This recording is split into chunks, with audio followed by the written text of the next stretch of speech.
Sifat AG, mantan pacar Mario Dandi Satrio, terungkap di rekonstruksi penganiayaan David pada Kamis, tanggal 10 Maret tahun 2023. Kuasa hukum AG, Sony Huatahean sempat membantah kliennya terlibat dalam rencana penganiayaan. Sony mengatakan bahwa AG tidak tahu menahu bahwa Mario bakal menganiaya David. Namun pernyataan Sony tersebut bertolak belakang dengan yang diungkap dalam rekonstruksi. Ternyata, AG dengan santai menyaksikan penganiayaan David sambil merokok. AG sendiri telah ditetapkan sebagai pelaku dengan ancaman 5 tahun penjara.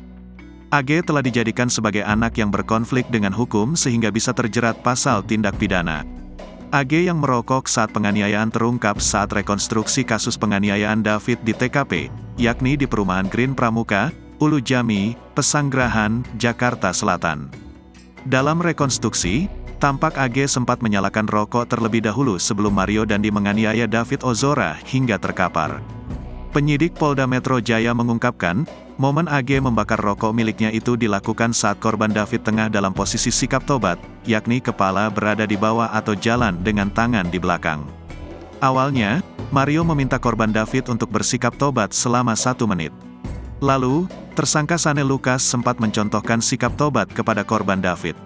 Setelah dicontohkan, korban kemudian melakukan sikap tobat.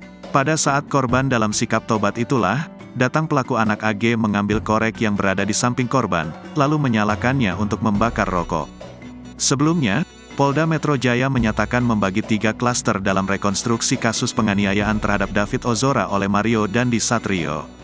Direktur Reserse Kriminal Umum atau Direskrimum Polda Metro Jaya Kombes Pol Hengki Haryadi menjelaskan 3 klaster yang dimaksud tersebut.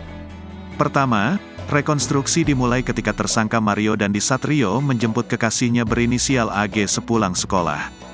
Setelah menjemput AG, mereka kemudian menjemput Sane Lukas di rumahnya.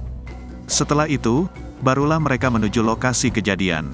Selanjutnya, Hengki menuturkan, klaster kedua rekonstruksi dilakukan pada saat terjadi penganiayaan terhadap David Ozora oleh tersangka Mario.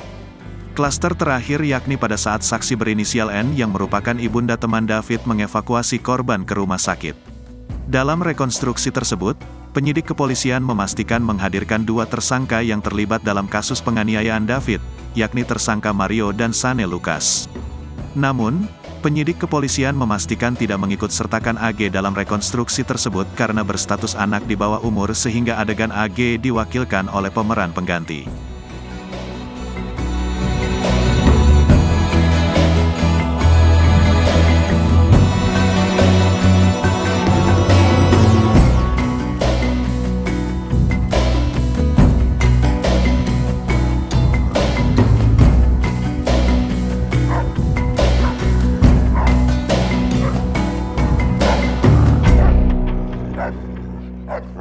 Arr.